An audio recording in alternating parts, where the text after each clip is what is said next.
Hello, everyone. This is Ken Sebahar from Solution Systems. Welcome to another edition of A Shot of Business Central and a Beer.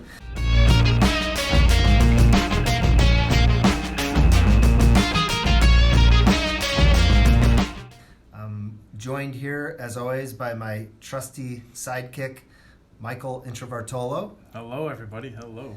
So we are excited to be back for another month. Kind of throwing a little twist on this month here. As you may have noticed, I'm leading off the podcast here, so I'm kind of like serving as the play-by-play role. Michael serving as the color commentary. Phil Sims. So I'll take the Jim Nantz role. Or Al Michaels. Al Michaels, Yeah. There you go. I'll take Tony Romo. So kind of mixing it up here. Michael selected our beer this month. I did. I chose a beer that was recommended to me by the guy at Binny's. He said it's wonderful. He did refer to it more as a fall beer, which I'm not sure judging by the name of it. So it's called Milkshake Naui Pineapple, made by Energy City Brewing out of Batavia, Illinois.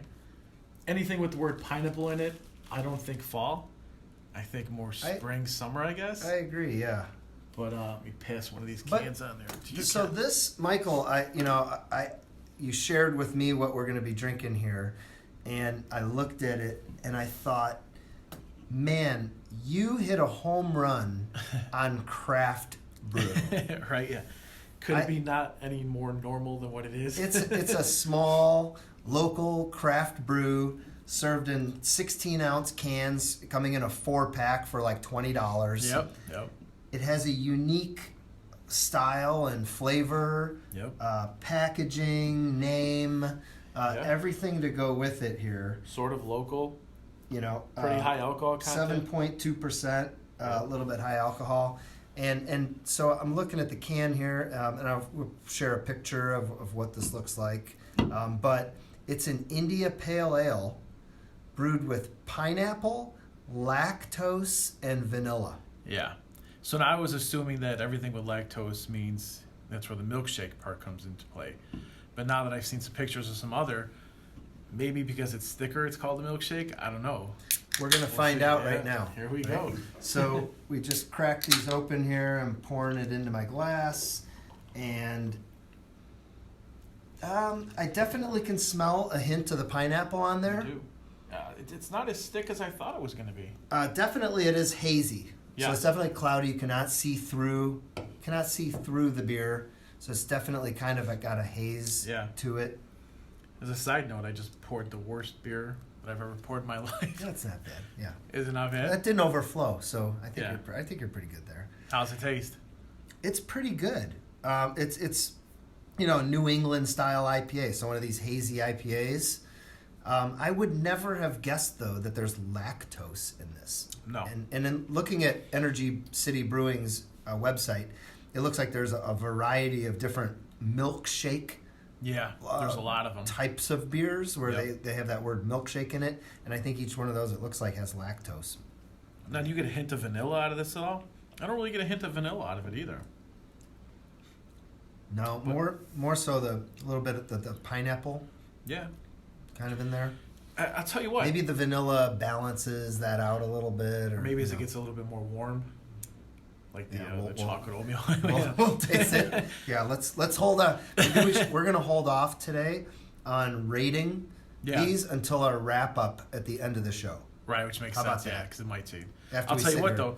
On beeradvocate.com, it has a very high rating. It's scored a 91, an average of 91, which is considered outstanding. Yeah. So I'm surprised. It's not what I thought it was going to be. Yeah, I would say so far so good. I'm digging it. Yeah. It's pretty good. It's located. They're here right near us, so we're in the Chicago area. These guys are out in Batavia. It looks like they're just, I'm gonna guess, pretty new. It says there's no tasting room yet. Yeah. They don't seem too big at their facility, but they did have like you pointed out, a large number of different beers. Yeah. Probably brewing a lot of different small batches of beer and So okay, yeah, really experimental. It throws you off a little bit as to what the company's about or whatnot. Yep. Notice there's also no About Us page on the website, which, if you're listening, get an About Us page. Yeah. It's what us beer people want to know about. Yeah, but I think we've kind of swung the pendulum from from a Leinenkugel summer shandy that we were drinking this summer, which they probably brew like 1 million gallons a year, Right, yeah. to the epitome Of a craft beer. Of a craft beer here. Yeah.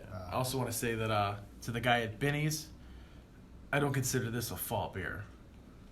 Right? It doesn't scream fall to me. No, I would agree. But it's good. Yep. So, all right. So, we're going to continue enjoying these. And then again, towards the end of the show, we'll give kind of our final rating on it. And today, our plan is our next segment will be a shot of Business Central. Yes. So, we'll kind of give you an update, what we've been up to over the last month or so. We're also going to work in a Stump Michael question.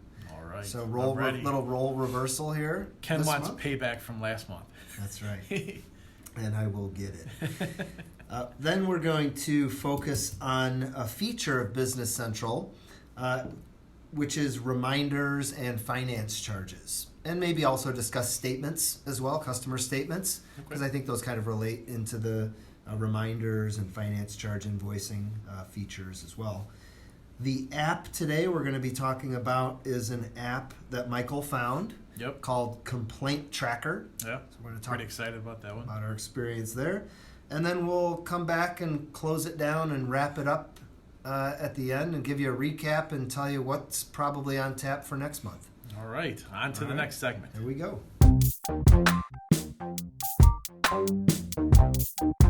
All right, so welcome to the shot of Business Central, where we're going to talk about some news and updates related to Business Central over the last month. So the major kind of update for the month is that the Wave 2 release has now begun being deployed throughout all of the Business Central environments out there. We receive notifications via email for all of our customers, so we have a heads up of when their environments are being updated. And also, once the update is attempted, if the update was successful, right? And we'll get it. So let's say a customer has a production environment and one sandbox. We'll get a notification of if each environment was updated and if it was successful or not. Because they don't automatically update at the same time. Right, it can be at different times. Correct. I think typically it'll attempt to update them both at the same time, but they are separate, so one could possibly succeed while another one fails. And we have seen some situations where there are extensions or apps that are deployed within a Business Central environment where there is a conflict. Right. And usually how we resolve that conflict is we either just install a new version of the app, or if it's a customization that was created like as an extension, we may have to go in and change a couple things, update something to be compatible. But more likely than not, it's just the app not being updated with the correct version to run with the new version of Business Central. Yeah, exactly. Yep. So that's kind of the big news that's out there. We're happy to see. I've been using the new Wave 2 release, which is Business Central under the hood. It's version 15. Yeah. And I've been using it from a user front end perspective. Some really great changes that I like as a user. Being able to filter on a list of entries and then save it. The ability to create bookmarks. Oh, beautiful. Right? So I want to put purchase quotes up on my Roll Center homepage. I can bookmark the page, and now I've got a link right at the top of my Roll Center. Or the banners for multiple companies that show which company you're working in. Exactly. One of my favorite is the ability to work in multiple companies in Outlook, which is pretty good. I mean, I would have never guessed that would even be a feature. So kudos to Microsoft for thinking about something like that. Yep. So that's definitely the biggest piece of news. Otherwise, as we discussed during our last podcast, On October's, let's call it 15th through the 18th, was the Dynamics User Group Summit, which is I want to say probably 7,000 or 8,000 people this year attended in Orlando. Right, and it's called User Group Summit now as opposed to NAVUG in the past and then NAVUG/BCUG, right? Yeah, it's a new name. Something. What's not User Group Summit? I don't think it's User Groups. I think it's something similar to that though. But they're kind of rebranding the name of it a little bit. And so you have across, those are, you have Dynamics 365 Sales, Business Central, Power BI, Power Apps. There's a lot of, all of the different Dynamics users attending the session. So, we were a sponsor, a key sponsor for the Business Central group there. So we had a really good experience. A ton of interest in upgrading existing customers to the newest Business Central version. We had a lot of great discussions with users about how do I get from maybe an old version of NAV or GP or SL into Business Central, and how do I get to the cloud. But also a lot of people not really knowing too much about Business Central, right? Wasn't that kind of surprising? We would imagine they were a little bit more informed, but I guess they weren't. That's some of the feedback that I heard. Yeah, I think there definitely is, I don't know if confusion is the right word, or, right, because you have Microsoft Dynamics 365 is the overall brand, right? For actually multiple different products. So you have people throw around the term, Dynamics, we're running Dynamics 365. Yeah. Well, what specifically are you running? Right, and I've seen a lot of people in Microsoft, when they say Dynamics 365, a lot of them are just referring to the CRM aspect, the sales aspect. Correct. So it makes it even more confusing to even partners sometimes when they're talking about it. Yep, and there have been a huge number of changes to the Business Central product, right? Especially if you look at it from not only the pace of change and new features and functionality and integrations that are available with it, but if you also then add in the fact that this is the next version effectively of NAV 2018, right? And how does my existing on-premise environment, how do I move forward from there? There's a lot of questions out there about how that happens. I think confusion might be the right word, especially with the multiple rebranding of Dynamics 365 for financials, and then Dynamics 365 Finance and Operations Business Edition, which was the same as AX, and the Enterprise Edition, and then ultimately leading to Business Central. So I do think confusion might be the right word. Yeah, and we hosted a session at the conference. It was 2 different flavors of Business Central, on-premise and cloud, where we highlighted the similarities and the differences between the on-premise version and the cloud version, and considerations really that you should make if you're thinking about one versus the other. Right. Because every business is unique and has different requirements and expectations. What's great, I believe, is that Microsoft is offering both options. So if you do need or want to run it on premise, great. We can deploy it on premise for you. If you want to deploy it on the cloud and have updates auto applied and be on the Microsoft cloud, then that option is there for you too. Right, and if you're a NAVUG/BCUG member, I believe the session recording is available to you on their website. So I highly recommend check it out and see what Ken had to say about all that. Yeah, so before I can tell you my experiences, I was there at the conference with a few of my colleagues here from Solution Systems. But Michael, you weren't able to attend, but you were checking out some feedback. What kind of feedback did you get, and what did people have to say? Yeah, I was online looking at the feedback, looking at a bunch of different things, and I kind of compiled a quick little list called the good, bad, and the ugly. So let's start with the good, and the good is that Summit continues to grow every year, especially with Business Central users.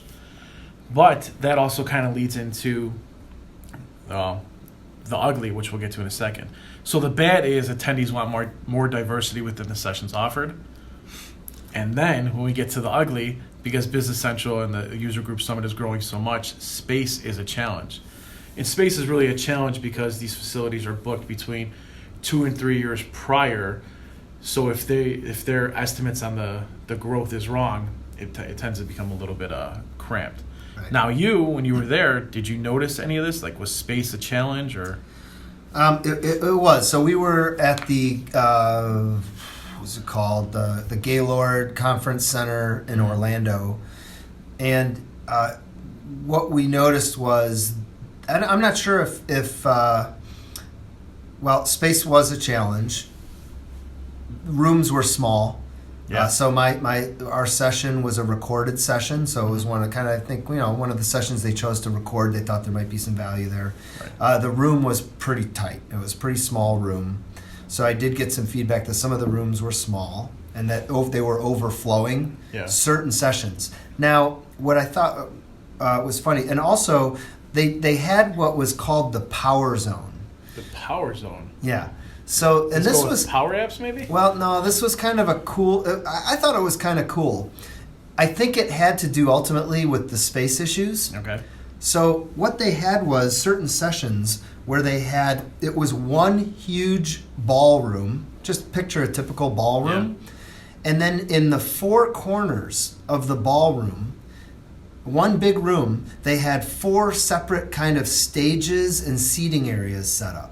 So 4 sessions basically were able to go on in one room? Correct. In one room, you had 4 sessions going on at the same time, 4 speakers speaking and presenting their solutions or their topics. And you think, okay, well, that had to be a little weird. What was the noise? How did that work? Well, how it worked was the speakers were on stage and they had a microphone, and every person who was sitting down had headphones. Oh, so it was done through headphones. So there were let's say 50 chairs in each area, and each chair had a set of headphones on it. So you'd sit down, you'd put the headphones on, and you could hear your speaker. It's speaking. a good compromise to be able to put 4 people in one room. So I thought it was kind of cool. My guess is that it probably was due to space, right? And they thought, Most hey, likely, we could use this room and have 4 sessions at a time in it. Yeah. But I thought it was different, and I thought it was kind of unique and kind of a change up, right, from your typical room-to-room conference. By the 3rd day, I attended like a 3rd session in there. So you actually attended one of the sessions with headphones? Yeah. The novelty kind of wore off by the 3rd thing. But I thought it was cool. I thought it was kind of a neat change. Were they comfortable headphones at least? Yeah, they were nice. And I heard that they were cleaned between each session. Oh, nice. So that makes a difference, I guess. I didn't see anyone cleaning them, but I understand that they were cleaned. But anyways, or anything, so yeah, they were nice, and it worked pretty well. The one thing it's funny that I think you're bad, the good, the bad, the ugly. Yeah. Your bad was that the attendees want more diversity within the sessions offered. Yeah, they were saying like, that. What was the feedback is that from year to year the sessions kind of are the same, meaning if there's a year-end closing one year, the next year it's year-end closing again. They just want it to be a little bit different every year. I got you. Okay. The reason I have to chuckle a little bit on that is because there are literally like 10 to 15 Business Central sessions during each hour. Oh, really? Right. So if there's a session between 8 and 9 a.m., let's say, there are at least a dozen options to pick from usually. So I guess I could see, though, if you are a regular attendee, you're going every year, and you're an experienced user, I guess I could agree with that, right? Because I've been going now for 6 years or however many years it's been. I attend fewer and fewer sessions over time, but again, I'm not there to learn. That's not my primary purpose to go. But even so, your session this year is different from your session last year. Absolutely right. So correct. Yeah, I think there are certain staples that they put in there, like inventory costing, period end processing, how to build your financial statements. Right? There are going to be some of those that I think are required because there's new people every year that attend. Maybe what they need to do is identify the tracks better to say these are like your staples, right? Level 1 Or- user, level 2 user, level Yeah. 1. This is for basic or whatever. Right. And they level 2. do that. They do rank from Oh, do they? beginner, intermediate, and advanced. Oh, So that they do have those designations on the sessions. yeah. But I could see why there are some of those staple type sessions that there are always going to be new users who may be not familiar with Yeah. it. So they want to make sure that they're at least having one session on those. Now, as a little side note, I heard another good thing about User Group Summit, and maybe you can confirm it or kill it, was that people saw a lot more interaction this year between Power BI users and Business Central users and CRM users. They said that everybody was interacting more this year as opposed to other years. Was that maybe because of the layout? I think that's fair to say. Yeah, the expo hall, for example, Yeah. hundreds of organizations there, showcasing their apps or solutions or services, are completely mixed up. Oh, so it's not just a Business Central row or a 365 sales row or whatnot. Yeah, so Okay. if you're walking through the expo hall, there's no rhyme or reason that I could understand of Where you're which located. type of solutions are located in any specific area. So I think that lended itself to some shared, and also the way the conference hall was laid out and where the sessions were, right? They were all intermixed. I think in previous conferences, like for example last year in Arizona, all of the Business Central sessions were in one building, and Okay. all of the F&O or CRM sessions were in a different building. Okay. So that kind of lended itself to that separation. So I also heard, which is funny because some of the feedback too was that there wasn't enough time in between classes or sessions because the sessions were spread out so much more this year as opposed to other years, I guess, like you were saying, where they weren't all in one building. And people were having issues making classes on time. When they got to the class was full. So it's positive and a negative, I guess, right? I think, for me, I think if there's 15 minutes between the sessions, for me that's enough time to get from one. I'd rather have 15 minutes than 30 minutes. Yeah. Which is the other option between Right. sessions, right? Now that the fair point there is that if it took me, let's say, 12 minutes to walk across the facility to another session, if there's not enough chairs in there and I get there, and so You're now I'm not getting getting there at anywhere the else. last minute, yeah, I'd probably be a little upset too. Yeah. Right. So I think by maybe making sure there's enough seating and space, so if someone walks in 2 minutes late, Yeah. they're not having to stand in the back of the room or in the doorway. Yeah. That's And hopefully for sure. then, your water and whatever is accessible and, Yeah. in that time to get whatever you need. I think the other thing, and I don't know if you saw any feedback online about this. Did you see anything about the food? I did. I heard that water and food was not in I guess one spot. Water was spread out different places, and it was harder to get to. And the food, what did I hear about the food? I can't recall what I heard about the food, whether or not it was good or bad. I'm gonna What? guess not good. Not good. At the expo hall, There were no eggs or something. they I think I ran might have out. heard. They ran out of food basically at the expo hall. I think halfway through, Yeah. and the food was it was average. I think part of the feedback that I heard is, better food. Yeah. People are there. They're traveling. They're spending their money. They want to be fed Yeah, well, right. and have good options for meals, especially even with special considerations. If you're for allergens or Yeah, gluten-free or vegan whatever, or yeah, gluten free, there needs to be a lot of options for those. Yeah, I mean, it costs a lot of money to go to it, and you're also paying for your membership, so Yep. it should be afforded to you. So overall though I walked away. It was like really positive, uplifting, tons of interest in Business Central and people looking to move forward and take advantage of all of the new features and functionality that Microsoft is putting into the product. So I think it's a really exciting time overall, and we're already looking forward to next year. The user group summit, or whatever it's called now, is going to be in Nashville. Yep. And I will be able to attend that one. Yeah. So Michael and I, You're going to? we'll be there. Oh, we got to get our cowboy hats. That's right. We'll be there handing out notepads and Yeah. pens. Maybe we could even have a little time to podcast. All Who knows? Maybe a live podcast Yeah. from the user group summit. All right. So moving on, just a couple other notes and tidbits. I think in terms of other general news or blog articles, Michael, what anything this month? Yeah, not too much on anything. Wasn't able to find even a list of how many apps were introduced in the past month. If I had to guess, 25 to 35. The only thing I really did find that I kind of liked was somebody from Microsoft put out a good, quick new Business Central FAQ. We'll post it on the show notes so you can see all of it, but there's one or two I want to touch on really quick. The first is what we kind of already touched on. It was how can I be notified once an update is available? So in the Business Central Admin Center, there's a notification section. In there, you can put what updates, if you want to be updated or notified when the update happens, you just enter your email address and you'll be sent an email letting you know that the update has happened. And you can add an unlimited number of people there, right? Like, I believe it's unlimited, but yeah. So if you want to, it doesn't have to be just one person who receives that. You can actually send that to multiple people. I mean, we have, many of our customers have set where we have 5 or 6 different people that get notified. Yep, they get notified, we get notified. You know, another option I've seen what we do is we also have alias kind of email accounts set up where we will have, like, for example, a support@solsist.com email address. So we'll set that up as the notifications. So that actually gets distributed. It's a distribution group. Yeah. Goes to multiple people. Right. So. That's the way to do it. And then the other one I want to talk about is there an option to test out the major builds prior to release?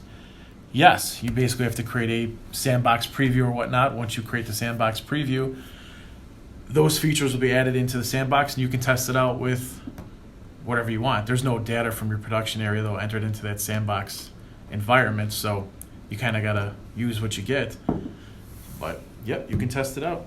Other than that, there was not a lot of news, I guess, because of, the release and the conferences and all that type of stuff. Yep. So kind of last on the list here for the shot is I want to kind of diving in. I've been playing with the new features of the new Wave 2 release that's out. And as I mentioned, my favorite feature is that saved filtered lists feature. So in that vein, I thought maybe I'd have an opportunity to stump Michael here. Oh, we're going right into it. And see what he knows about saved filtered lists here. So when you open up a list page, a list of customers or a list of items, there is a default sort on those, right? Okay. So it's going to sort by customer number, for example, or item number. You have the ability to save a filtered list, which limits the data you're looking at. So, for example, I created a save filtered list where I said, only show me, of my 1,000 customers, only show me the customers that have a balance over $1,000. And so this created a list for me of like 50 customers. And then, I want to see who owes me the most. So I click on the balance column. So that way I can see the customers of these 50, right, just resorting it. The one who owes me the most right at the top.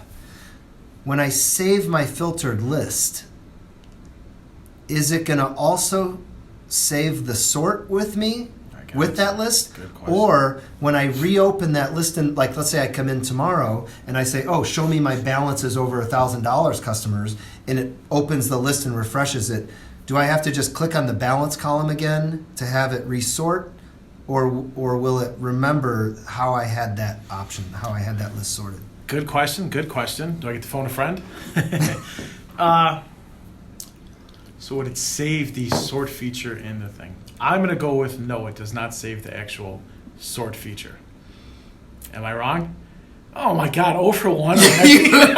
You are wrong. So it does save the sort feature too. It does. So So in my example, I come in tomorrow. I pull up my list of all customers. It's going to sort it based on the standard sort of customer number. Yeah. But when I go to my balances over $1,000, it retains the sort that I did on balance. So it continues to sort. So you have to resave the list though, or is it automatically saved? It's automatic. It automatically saves it and refreshes it each time. I'll tell you what, Next month, payback's not going to be fun. Hey, good question, though. Good question. 50-50 shot. I'm happy to be. Good question. I'm happy to be 1-0. Yeah. Also, it's kind of a cool feature. I did not expect it to originally save that sort option. I thought I was going to have to click on it, but I was pleasantly surprised default. Yeah.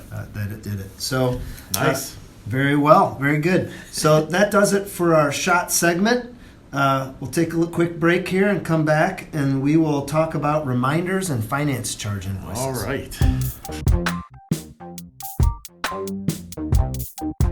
All right, welcome back.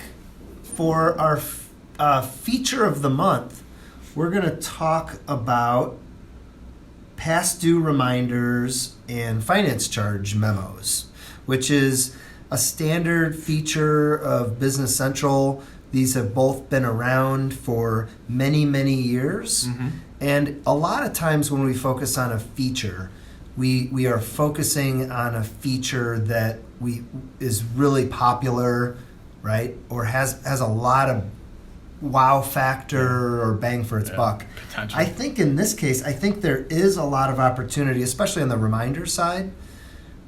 And I know that not a lot of our customers who are running Business Central are using reminders.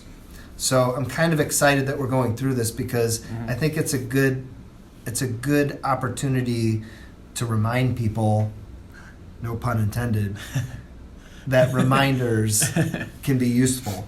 So I'll pass it over to you to kind of lead us through the feature, and then let's go from there. Like you said, an underused area of Business Central is definitely the reminders feature. Reminders are usually created in batches, for example, at the end of the month, to remind customers about invoices that are due or overdue. So an example of this would be to send the customer statement report as a reminder to customers regarding overdue amounts. And then, so when a reminder is issued, there's a process going through. You can issue the reminder. So when a reminder is issued, Business Central then transfers the data to a separate window and the entries are posted. If interest or an additional fee has been calculated, entries are posted to the customer ledger and the general ledger. The entries are also posted according to your specifications in the reminder terms window, which determines whether interest and additional fees are posted to the customer's account in the general ledger. So, thinking about reminders, do you have any idea why it's not a widely used feature? Is it just people don't want to spend the time to set it up? Just to be clear, is that a Stump Ken question? No. It's an opinionated question. Trying to get my payback early. Just wanted to make sure.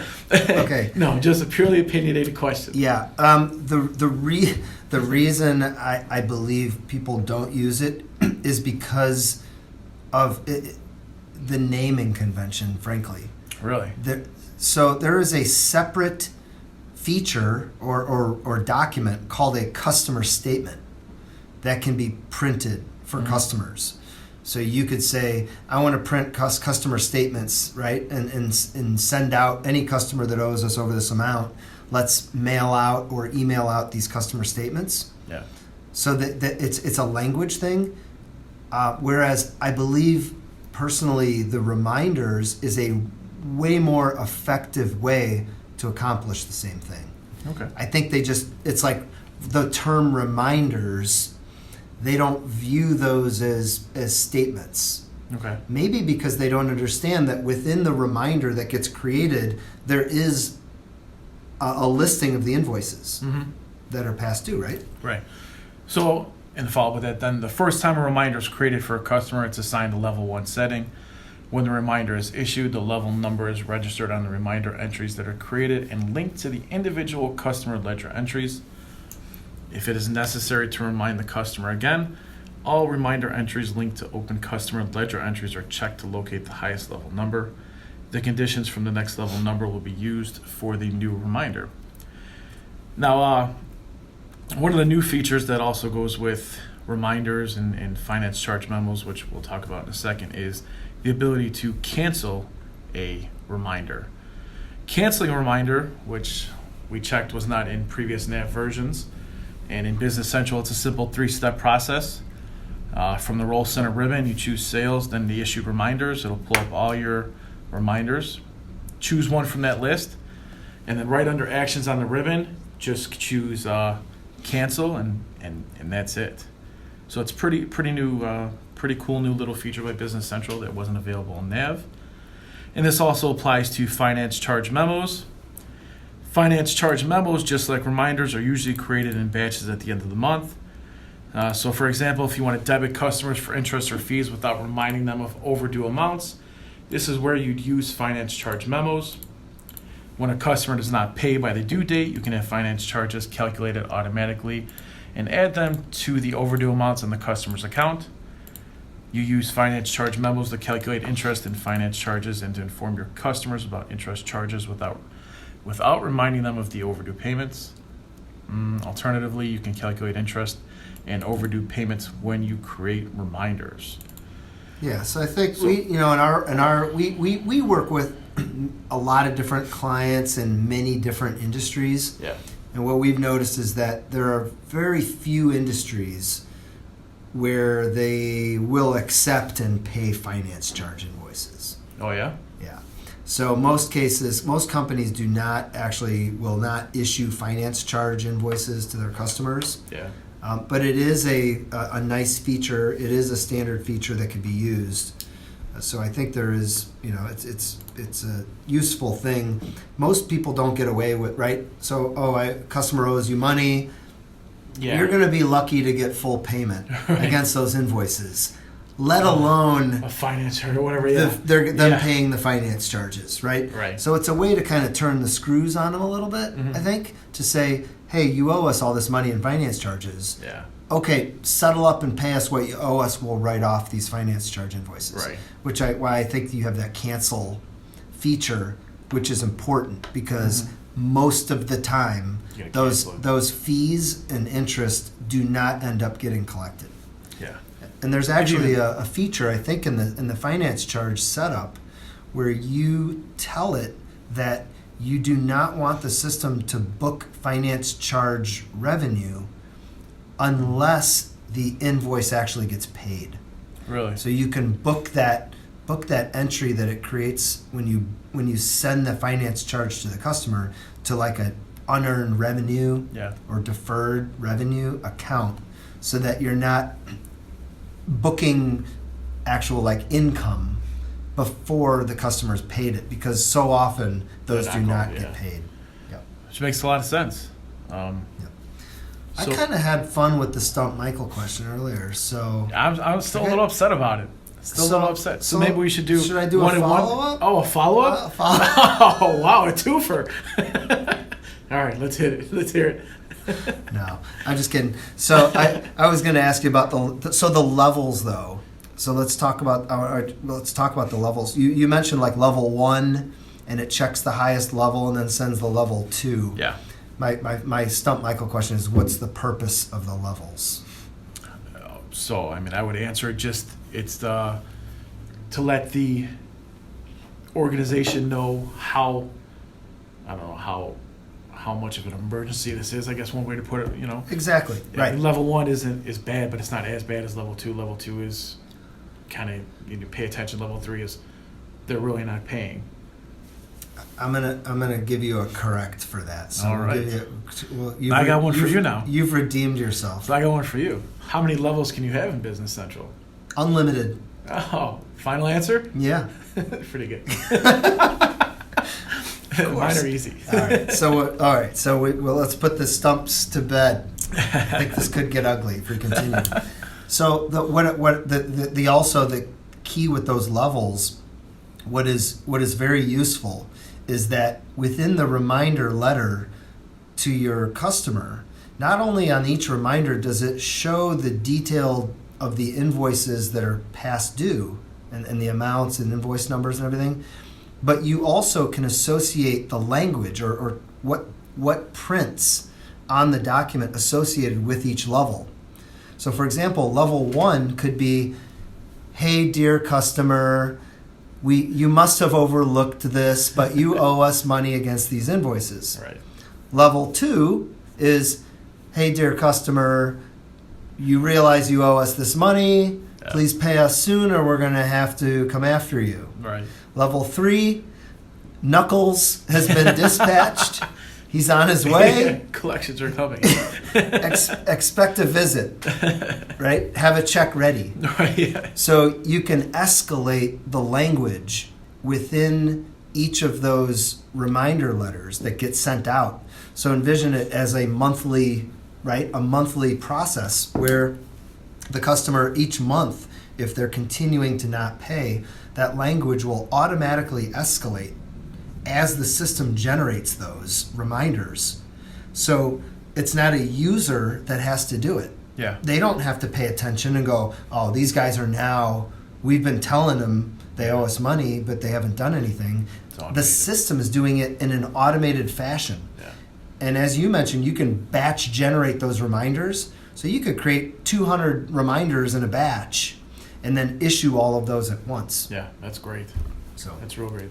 It's taken a lot of yeah, and I think the last differentiator between the customer statements that you can send out and the reminders, which you touched on, is that you actually you have the system generate the reminders, and then you quote issue them, and issuing them moves them into history.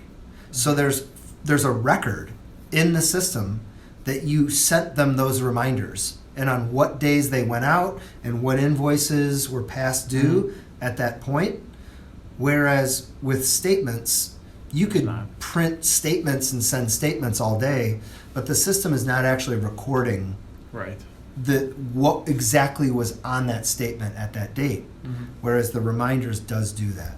Very nice. Very, very nice. All right. That's all I got for reminders and stuff. Great topic. Hopefully you'll trigger some people here to take a further look at reminders and see that maybe it's a much better option than customer statements. It's a great feature. Use it. All right. On to the app.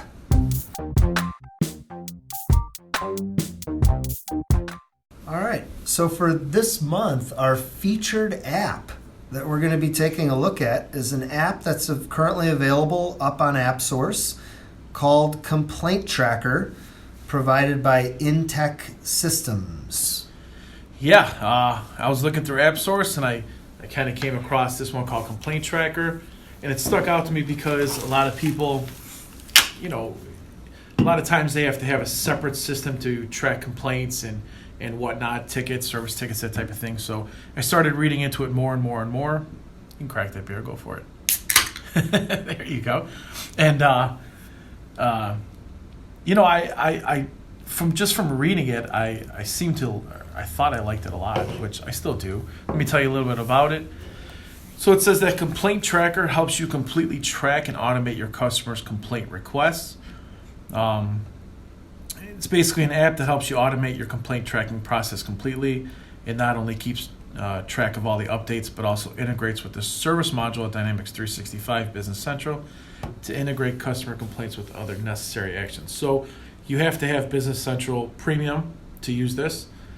And what it does is it integrates with Business Central. You can log a complaint from a customer, and it'll I don't know if it auto generates an email and sends it to the customer, letting them know that you've logged a complaint, and then you can go in and make updates and also send updates to the customer or whatnot.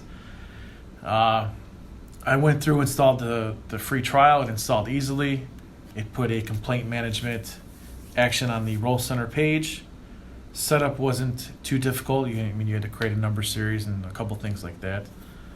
I know that Ken was not happy with there not being a assisted setup feature because it takes a little bit longer than 1 minute to install. Yeah, it took me like 3 minutes to get it installed today versus the 1 minute with maybe an assisted setup wizard to kind of fill in those default values for you. Yeah, series I guess it gives you a little bit more confidence you did it right too when you use the assisted setup feature.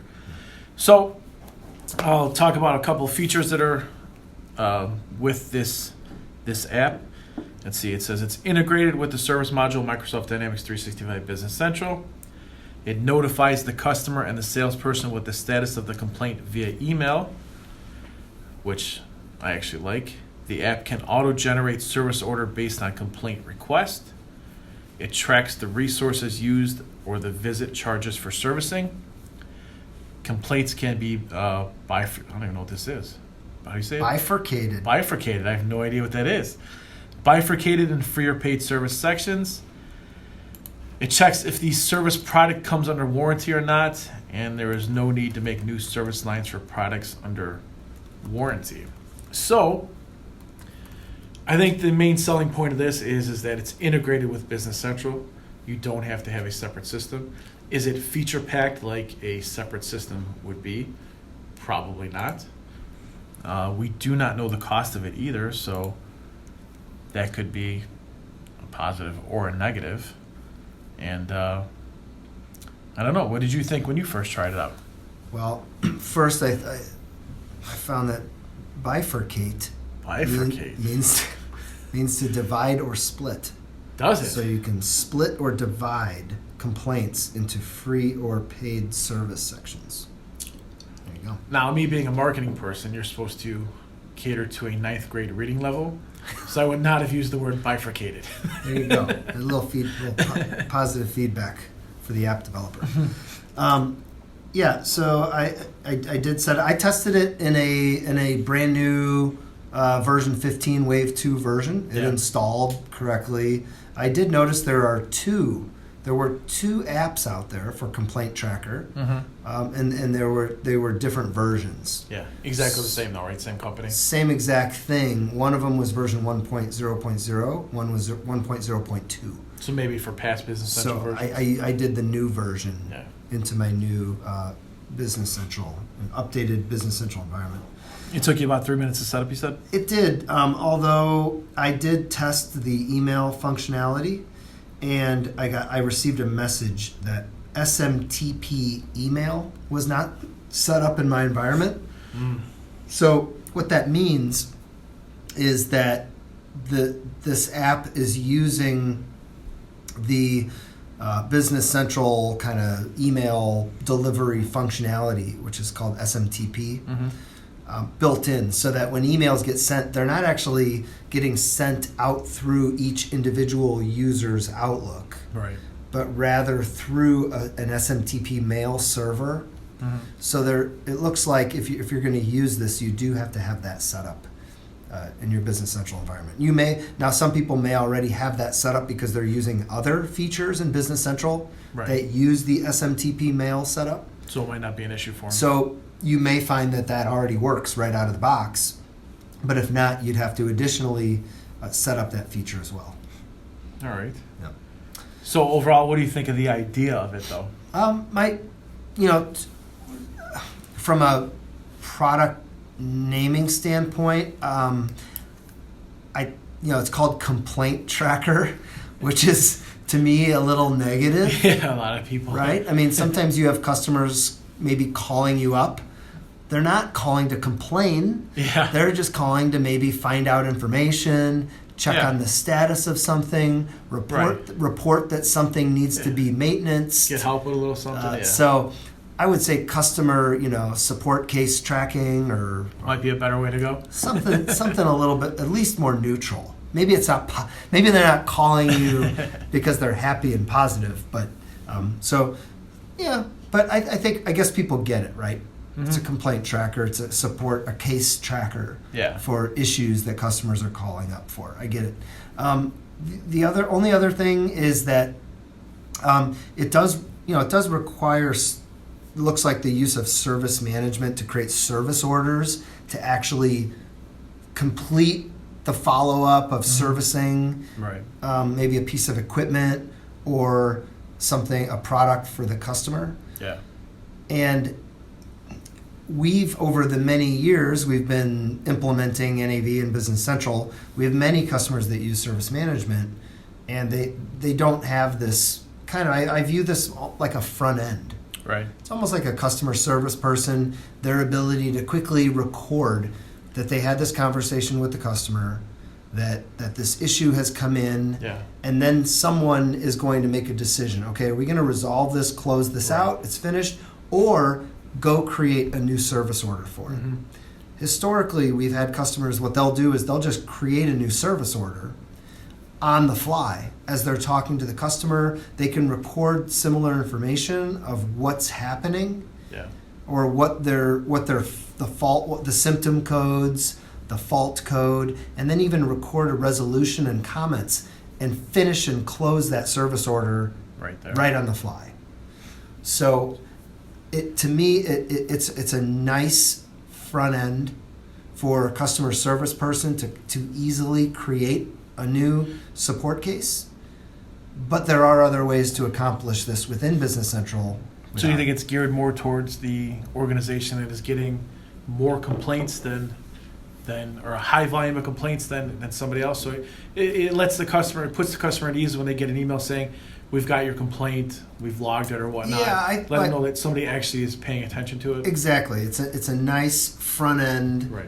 tool where you can quickly record, all right, I talked to Sally at ABC Supplies, here's her issue, and then I can, it immediately sends an email to the customer to acknowledge that we have this, issue, this complaint We've got it number, logged, yeah. that it's logged, and then they can use that as a reference for following up. So it is a nice front end thing for sure, where maybe, yes, you need like a formal structure kind of in place where you have a larger team, Yeah. and you don't want all those people to be creating service orders for all those calls. Yeah. And I think it's also, a lot of it's going to depend on the price of it. I mean, if it's, let's just say $1,000 a month, Right. maybe it's not as nice as we might think it is. Yep, exactly. Right.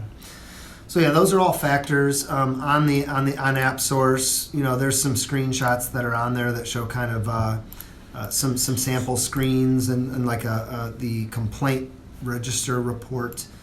No, I don't think any videos on there. No, like, and no demo videos. And I documented the setup process that I took to install it on Business Central. So we'll include that with the show notes. You'll see step by step.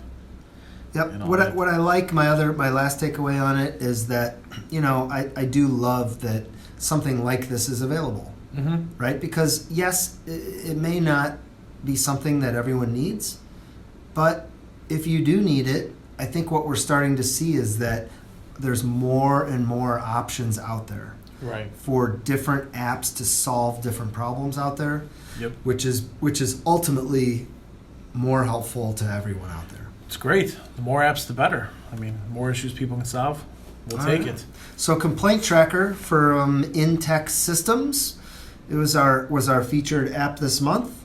We will come back in a moment and wrap it up.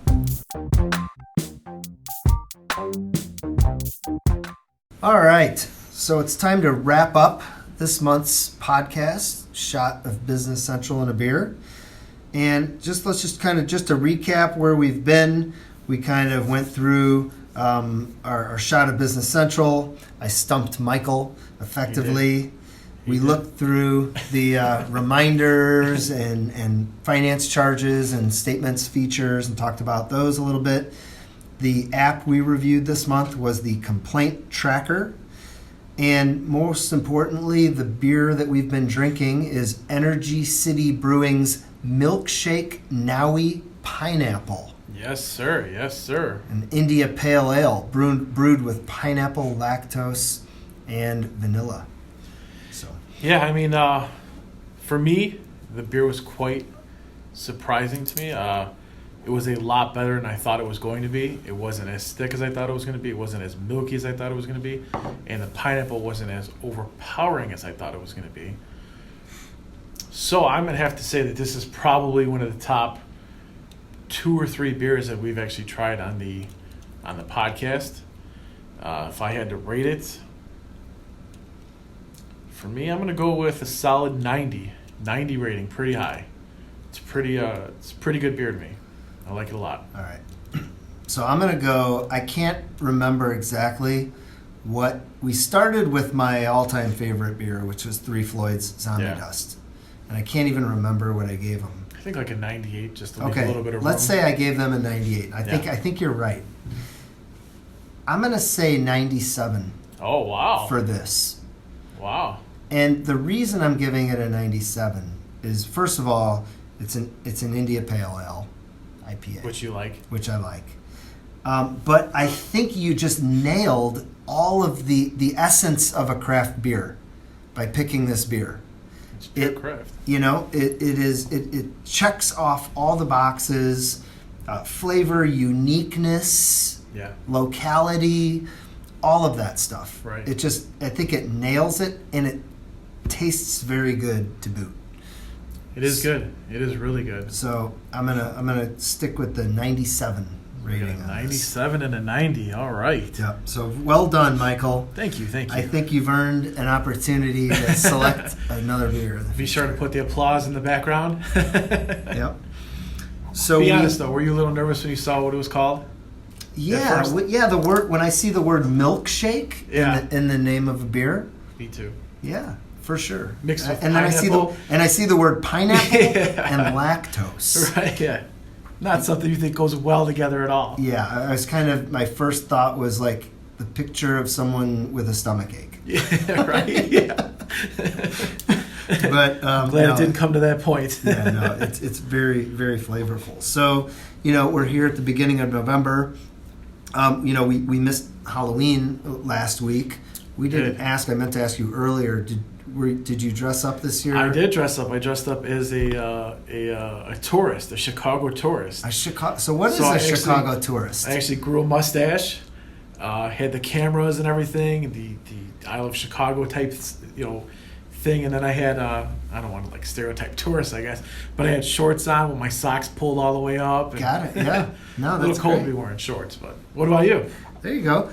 Yeah, we hosted a Halloween party. Oh, nice. And I went to the old Standby. The old Standby. So which is years ago I purchased a doctor's surgical costume. Nice. So I just threw that on real quick. Not bad. Not a lot of thought. But it beats, some years I'm not sure I dress up at all. I remember you were a Sox fan, I think, one year. Yeah, White Sox here, fan. Right? Yeah. Let's not get into what that looks like. So, so Halloween was great, and we are going to see Thanksgiving come and go before our next podcast in early December.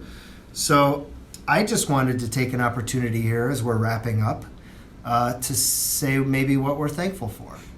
All right. So for me, I'm thankful for many things, family and friends. Mm-hmm. First and foremost, I'm thankful for all my coworkers, people that I work with here, all of our customers, for sure, for the opportunity to serve them, and for Microsoft for delivering a solid product that we can go to market with and sell and be successful implementing. But most important, I'm thankful for beer. Beer. Gotta have that beer. Gotta love the beer. What would the podcast be without the beer? So, very, very nice things to be thankful for. I'm also thankful for family, the opportunity to work at Solution Systems. I'm thankful for Microsoft. I actually like that Microsoft has put out a bunch of different products and softwares and stuff like that. I really like it. Thankful for the beer as well. Some beers more than other beers. I'm not a fan of that cherry beer we had a while ago. Is that still sticking with you? It's still sticking with me, yeah. Never again. It's a cough syrup type of a beer. But yeah, I'm also thankful to actually be doing this podcast. I know podcasts have exploded in the past however many years. I think I saw that there's now 750,000 podcasts. And in my email inbox in the last 2 days, I saw 2 more companies have added podcasts to their marketing tactics. So it's always fun and all that. So, and just wish everybody a happy Thanksgiving. Yeah. So, to close it out, I really enjoyed our role reversal here, taking the lead on the sessions and having you prepare the content and me getting to chime in on different things. That was fun. Next month, we'll see if we switch back or how that works. But I think we're going to try to change it up a little bit and bring in a special guest next month. Yeah, always good to get somebody else's different perspective on things, also as well as their opinion. So I'm looking forward to that. We're not going to give too much away. Not yet. We'll keep that as a surprise for next month. Yeah. But until then, thank you for listening, and we'll look forward to talking to you next month. Have a good one, everybody.